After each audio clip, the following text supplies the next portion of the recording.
Hi friends, ഇന്നലെ ഞാൻ നിങ്ങൾക്ക് പരിചയപ്പെടുത്തിയത് തിരുവനന്തപുരം ജില്ലയിൽ സബ് രജിസ്റ്റർ ഓഫീസിൽ നടന്ന ഒരു അഴിമതിയെക്കുറിച്ചിട്ടായിരുന്നു കേട്ടോ.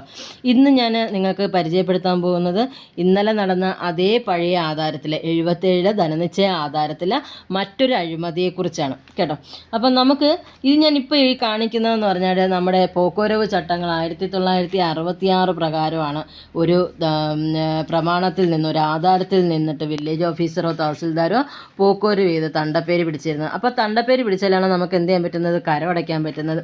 അപ്പോൾ നമുക്ക് പോക്കുവരവ് ചട്ടങ്ങൾ പ്രകാരം പിന്തുടർച്ചാ പോക്കുവരവ്, അതായത് നമുക്ക് ആധാരത്തിലെ വ്യക്തി മരിച്ചു കഴിഞ്ഞാൽ അദ്ദേഹത്തിൻ്റെ അനന്തരാവകാശികൾക്ക് പോക്കുവരവ് ചെയ്ത് കൊടുക്കുന്നതാണ് പിന്തുടർച്ചാ പോക്കുവരവ് എന്ന് പറയുന്നത്. അപ്പം നമുക്ക് ഇന്നലെ പരിചയപ്പെടുത്തിയ അതേ 1977 ധനനിശ്ചയ ആധാരപ്രകാരമാണ് ഒരു വില്ലേജ് ഓഫീസർ പോക്കുവരവ് ചെയ്യുന്നതെങ്കിൽ അദ്ദേഹത്തിന് ചെയ്യാൻ പറ്റുന്നത്, അദ്ദേഹം പ്രമാണം വായിക്കും, പ്രമാണത്തിൽ എത്ര പട്ടികക്കാരുണ്ടെന്ന് നോക്കും, ആ പട്ടികക്കാർക്ക് മുൻ ജന്മി തണ്ടപ്പേരോ മറ്റെന്തെങ്കിലും കാര്യങ്ങളുണ്ടോ എന്ന് നോക്കും.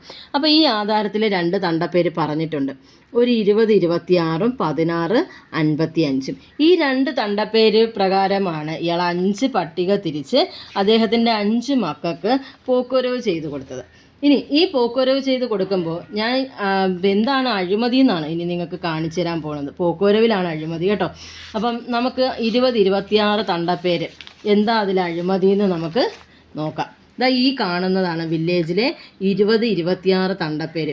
അതായത് ഈ ആധാരത്തിലെ പട്ടികയിൽ പറയുന്ന 1482 എന്ന സർവേ നമ്പറിൽ വെറും 2 സെൻറ്റാണ് ഇദ്ദേഹത്തിനുള്ളത്. ഇദ്ദേഹം 2 സെൻറ്റുള്ള തണ്ടപ്പേരിൽ നിന്നും എങ്ങനെ വില്ലേജ് ഓഫീസർ 1 ഏക്കർ 10 സെൻറ്റ് 5 മക്കൾക്കായിട്ട് തണ്ടപ്പേര് പിടിച്ചു കൊടുക്കും? ഇതാണ് അഴിമതി.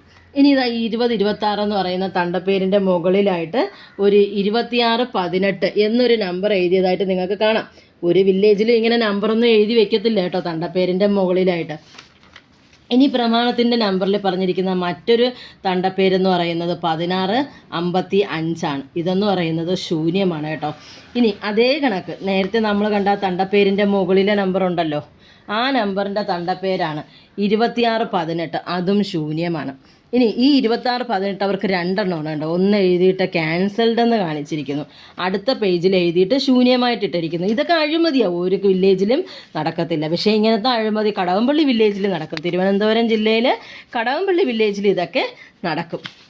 ഇനി ഇതിൽ നിന്നാണ് നിങ്ങൾ നോക്കൂ, കണ്ടോ, 1482 1-ൽ 20 സെൻറ്റ്, 1482 5-ൽ 20 സെൻറ്റ്, 1482 4-ൽ 20 സെൻറ്റ്, 1482 3-ൽ 1-ൽ 3-ൽ 20 സെൻറ്റ്, ഇങ്ങനെ പല സെൻറ്റായിട്ടാണ് അവർ 1 ഏക്കർ 10 സെൻറ്റ് എന്ത് ചെയ്തിരിക്കുന്നത്, ഈ ശൂന്യമായ തണ്ടപ്പേരിൽ നിന്നും ഈ 2 സെൻറ്റുള്ള തണ്ടപ്പേരിൽ നിന്നും വില്ലേജ് ഓഫീസർ പോക്കുവരവ് ചെയ്ത് കൊടുത്തിരിക്കുന്നത്.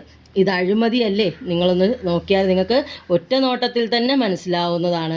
വൻ അഴിമതിയാണ് കാലങ്ങൾക്ക് മുമ്പ് വില്ലേജ് ഓഫീസിൽ നടന്നത്. ഇന്നും അതേ അഴിമതി തന്നെയാണ് വില്ലേജ് ഓഫീസിൽ നടക്കുന്നതും ഇത് തന്നെയാണ്. കാരണം ഈ 20 ഇങ്ങനെ ആധാരപ്രകാരം കൊണ്ടുവരുമ്പോൾ ഒരു 1482 എന്ന് പറയുന്ന തണ്ടപ്പേര് പോക്കുവരവിന് കൊടുത്താൽ എങ്ങനെയായിരിക്കും പോക്കുവരവ് ചെയ്യുന്നത്?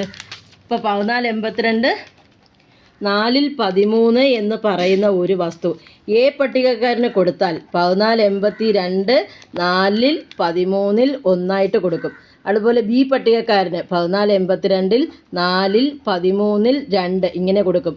സി പട്ടികക്കാരന് 1482 4-ൽ 13-ൽ 3. ഇങ്ങനെയാണ് ഒരു വില്ലേജ് ഓഫീസർക്ക് താലൂക്ക് തഹസിൽദാർക്കും എന്ത് ചെയ്യാൻ പറ്റുന്നത്, സബ് ഡിവിഷൻ ചേർത്ത് തണ്ടപ്പേര് പിടിച്ചു കൊടുക്കാൻ പറ്റുന്നത് ഇങ്ങനെയാണ്.